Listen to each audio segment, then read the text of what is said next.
What if I told you that the man who looks the most confident on the world stage, the man who can make 80,000 people scream hysterically with just one wink, is actually the most vulnerable man 5 minutes before the lights come on?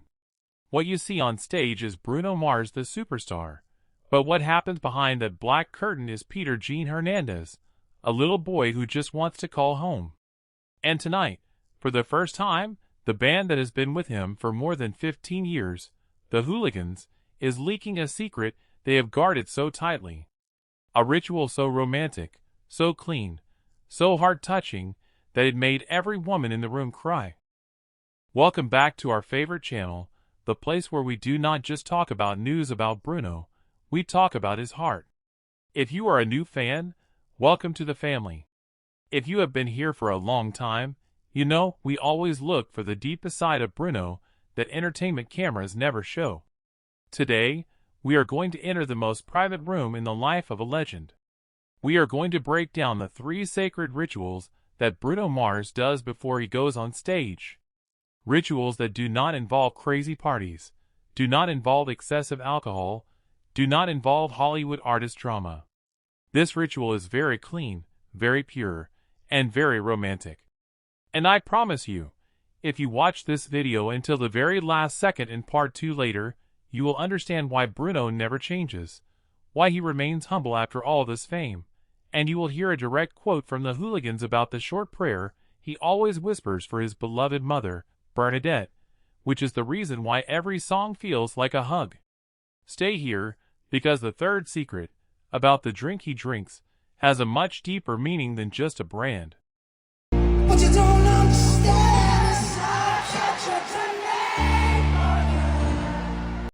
Imagine a huge arena in Las Vegas, or in Tokyo, or in London. The sound of 70,000 people echoes like an earthquake. They are chanting one name, Bruno, Bruno, Bruno. The strobe lights are ready, the band is holding their instruments, the dancers are in position, everything is ready to explode. But in the darkest corner behind the stage, there is a small room that is silent. There is where you will find Bruno Mars sitting alone, not with his expensive fedora hat, not with a sparkling suit, just with a simple t-shirt and shorts. His face does not show a superstar. His face shows a man who is holding back a huge feeling of longing. This is the first ritual leaked by the Hooligans, a band that is not just colleagues, they are brothers. They have seen this ritual thousands of times, from the Doo-Wops tour to 24K Magic to the residency at Park MGM. The first ritual is a phone call to his family. Not a call to a manager, not to a record label, but to his family in Hawaii. Every single time, without ever missing once. According to the guitarist, Bruno will take his personal cell phone, a phone whose number is only known by his smallest inner circle, and he will call.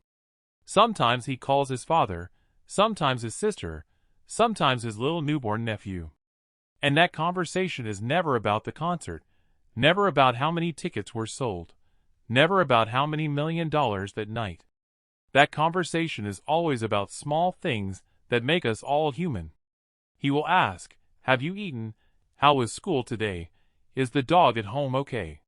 He laughs with a different laugh, a laugh you do not hear on stage.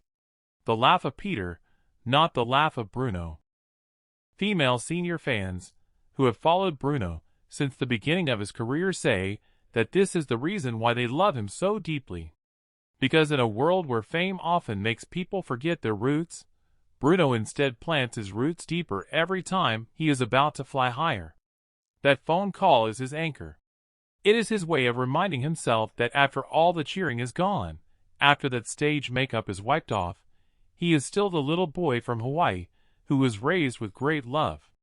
The Hooligans told a story that one night, before a very big intense show, the phone signal in that arena was very bad. Bruno was pacing anxiously, not because he was nervous to perform, but because he had not managed to call home.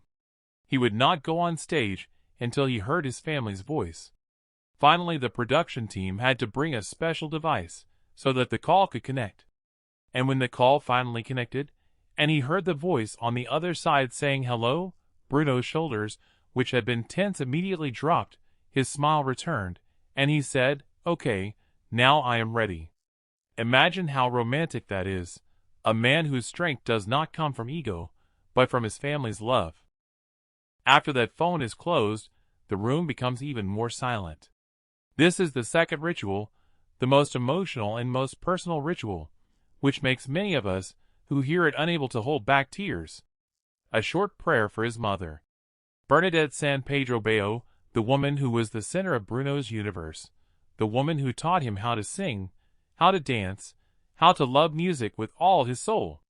Losing his mother in 2013 was the deepest wound Bruno ever experienced, a wound that never really healed, and he never tried to hide it. He carries that wound as a badge of honor. The Hooligans say that after the family call, Bruno will always close his eyes, bow his head, and put both hands on his chest. There is no loud prayer, no dramatic prayer to be seen by people. Only a very soft whisper, almost inaudible. Those standing near him could only hear a few words, like "Mama, watch over me tonight," or "Mama, this is for you."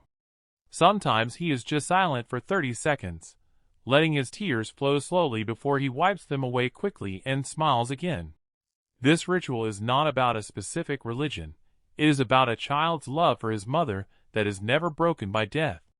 It is an eternal conversation between a son and his guardian angel. A senior fan from the Philippines who once met Bruno backstage wrote on her social media, "I saw him praying before going up, and at that moment I knew he is not just a singer, he is a good boy. And a good boy will always be a good man." Those words went viral because they touched the hearts of millions of women around the world who see Bruno not only as an idol, but as an ideal son or grandson figure, a figure who remains loyal to his mother even when his mother is no longer in this world. That short prayer is Bruno's way of saying that every high note he reaches, every dance he does, he dedicates it all to the woman who gave him life. And this is what makes his performance so magical, because he never sings alone, he always sings with his mother. And then comes the third ritual, the ritual that might sound the most simple, but has a very smart and romantic personal and branding meaning. Drinking one shot of his own SelvaRey Rum. Pay close attention, the Hooligans really emphasize this, not excessive alcohol, not bottles scattered around like classic rock star stories. Just one shot, one small elegant sip. Very clean, very controlled, very classy. This is not about getting drunk, this is about celebration. SelvaRey Rum is not just liquor for Bruno. It is heritage, it is the taste of home, it is a story about the tropics, about Hawaii, about the warmth that he brings to the whole world. He created this rum with love, choosing himself its soft chocolate and vanilla flavor. So when he drinks that one shot before going on stage, he is not drinking to forget nervousness, he is drinking to remember who he is. He is sipping the sweet taste of his hard work, of his dream come true. The Hooligans laugh when they tell this, they say Bruno will lift that small glass, look at all his band members, and say with his signature mischievous smile, "To a beautiful night." And they will all toast with water, because only Bruno drinks that shot. It is their last moment of togetherness before they become warriors on stage. That one shot is a symbol that tonight is a party, but an elegant party, a party full of love, not a party that destroys. These three rituals, a family phone call, a prayer for his mother, and one shot of SelvaRey, form a perfect triangle of love. The family that is alive, the family that has passed away, and the family he created himself on stage with the Hooligans and his fans. No excessive alcohol, no drama, very clean. In an industry that is so dirty and full of scandals, Bruno Mars chooses to stay clean in the most romantic way. He shows the world that you do not need to destroy yourself to be a superstar, you just need to remember to love. At this point in part 1, you might think you already know everything about Bruno's ritual. But you are wrong. Because what I will tell you in part 2 is a detail that has never been revealed anywhere. What were the exact words his mother said before she died that now become Bruno's secret mantra every time he is about to sing "Just the Way You Are"? And why is the ritual of drinking SelvaRey actually a promise he made to his father decades ago in a small bar in Honolulu? We will uncover all of that in part 2, and believe me, you will need tissues.